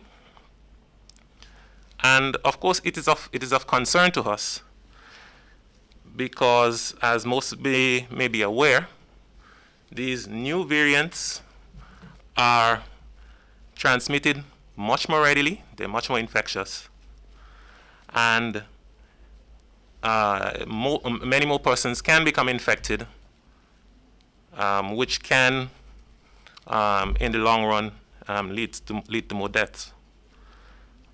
This case, however, has remained in isolation since, and is being followed up until we grant public health clearance. Chair of the COVID-19 subcommittee, Dr. Bert Proffitt, says while Grenada manages to keep a tight rein on the virus, we are still in a vulnerable position. He says getting vaccinated is one way of ensuring that we do not reverse the gains made so far. My prediction would be if we don't get a significant percentage of the population vaccinated, be it 6 months from now, be it a year from now, be it 2 years from now, we are going to have significant outbreaks because the virus is not going anywhere. And until such time as we get a significant percentage of the population protected, we are going to be at risk. So we remain in a very vulnerable category, and the public needs to be aware of that and act accordingly. More than 10,000 people have received their first dose of the COVID-19 vaccine. Since the first case was reported in Grenada on March 22, 2020, Grenada has recorded 155 confirmed cases, 77 of which were imported. One person remains in self-isolation. Continuing the news, as the tireless fight against COVID-19 continues, local law enforcement officials have interdicted 15 illegal immigrants from entering the country, 7 of them in the last week alone. Among them are 6 Venezuelans and 1 Trinidadian, while others are from Barbados and St. Vincent. After being tested and cleared as per Grenada's protocols, 5 of the illegal immigrants were taken to court on Tuesday morning to answer a charge of entering the state without the consent of an immigration officer. The men pleaded guilty to the charge, and they were all ordered by the presiding magistrate to leave the state. Arrangements are being made to organize their travel documents for deportation. In the interim, they are held in police custody. Commissioner of Police Edwin Martin says this is of serious concern to the RGPF, which recorded 20 illegal entries for 2020, compared with the new figure for just the first quarter of 2021. This is the end of the first quarter, and we already have 15. So we need to be mindful of this fact, and we need to constantly behave, in my mind, that we don't know what we don't know. In that we do not know the status of the person next to us, and so we should constantly be on our guard. That way, we will protect ourselves, and we'll also protect the persons that we interact with. It could be a travesty if any one such person may be circulating in our community, or a positive case with any strain that can potentially affect our population. So we call again for continued cooperation and observance to our protocols. Chief Medical Officer Dr. Sean Charles says the evidence is there to prove that illegal entry into a country can lead to community spread. He says the countries that grapple with this problem continue to experience difficulties in controlling their numbers. We are very concerned. And we are very concerned for other reasons, because we realize that persons have developed pandemic fatigue. Persons simply want to get along with their lives and live and do what they're accustomed to. And it appears as if everything is under control, because through our legal ports, through our regular ports, where we have a great deal of control, we have been able to exert a high level of control. But we always want them to remember that not everyone who enters Grenada enters through our net. All right? They should always bear this at the back of their mind when they decide to let down their guard, as was mentioned. It is never accurate to say, well, we have no COVID, why can't we do this?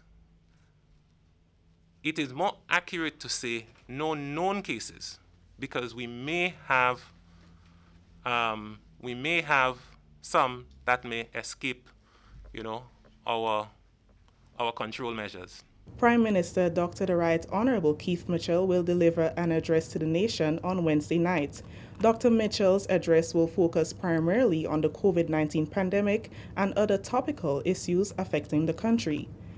In the past year of dealing with the impact of the pandemic, Grenada has been largely spared the onslaught of a health crisis. However, the financial impact of the pandemic has been severe, halting operations in some sectors and leaving many Grenadians unemployed. The country is now in the midst of rolling out its COVID-19 vaccination program in preparation for a possible return to normal life. The Prime Minister is expected to encourage responsible behavior among citizens as it relates to adhering to the recommended protocols and getting vaccinated. The Prime Minister's address will be broadcast live on GIS TV, Channel 22 at 8 p.m. on Wednesday and on the GIS Facebook page and YouTube channel. The address will also be broadcast by other radio and television stations and streamed on various social media platforms. This is a national report. More news after the break.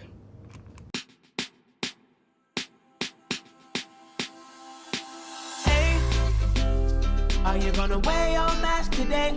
You see everywhere you go, there are rules you got to follow, so don't you say COVID-19 will delay. Take the opportunity to save your community. Don't be that guy, put a mask on your face if you're heading outside. It's your life, my life, more lives will be taken if we don't try. If you feel any symptoms, call the hotline. Stay inside until you feel fine. 6 feet away every day. Keep COVID-19 far from away. Keep Grenada safe. Be COVID-19 smart. Welcome back. Members of the Royal Grenada Police Force will be deployed at various hotspots around the island to ensure compliance with COVID-19 protocols for the Easter weekend. Commissioner of Police Edwin Martin says while Grenada's success in fighting COVID-19 is applauded by its Caribbean neighbors, this can only continue if people adhere to the rules and regulations. The Commissioner explains what the public can expect. As we approach this very long weekend, our Easter weekend, I want to appeal to members of the public to exercise good care and judgment in the activities that we choose to participate in and ensure that we are protocol compliant so that we do not lose on the gains that we have made. I do believe that Grenada's success in this fight is at the admiration of many. The RGPF, as part of this effort for the upcoming weekend, will be diligent in scrutinizing applications and requests before us, and we will deploy officers in known hotspots to assist to monitor and ensure compliance as best as our capabilities as we continue this effort. However, we are fully cognizant, and we do want to remind you, the members of the public, that you remain the most effective mechanism or tool in this fight. Commissioner Martin says while there will be an increased police presence over the weekend, the RGPF's objective is not to create any discomfort or difficulty for anyone. There is no intention of the force to become an overbearing presence on the members of the public where it is not necessarily needed. And all we see ourselves as a critical partner in this fight to continue to guide the public as we seek to work on this together as a nation. And finally in the news, Grenada's Prime Minister, Dr. the Right Honorable Keith Mitchell, says some statistics is critical for building resilience post-COVID-19, especially as it relates to small island developing states. Dr. Mitchell, who was at the time addressing the opening session of the 2021 Paris 21 annual meeting, says sustainable investment in the production of some statistics should not be omitted from the post-COVID-19 pandemic equation. He believes any solution thereafter will require high-quality official statistics to adequately address the problems that have resulted from the pandemic. In the Caribbean, our national statistical system is severely challenged in the ability to produce data to adequately monitor our achievements of the Sustainable Development Goals (SDGs). Given their small size, the less than adequate human resources that are available to produce basic official statistics, and the increasing demands for a wide range of statistics. Here in Grenada, we have designed a national sustainable development plan that is strategically aligned with the SDGs. I assure you, therefore, that aligning data for national development priorities with the SDGs is now a priority for my government. The 2021 Paris 21 annual meeting is guided by the theme, Data as a Public Good, Building Resilience for a Post-Pandemic World. That story has brought us to the end of the National Report for today, March 30th, 2021. On behalf of the entire news and production team here at the Government Information Service, I am Chris and Mitchell, saying thank you for joining us.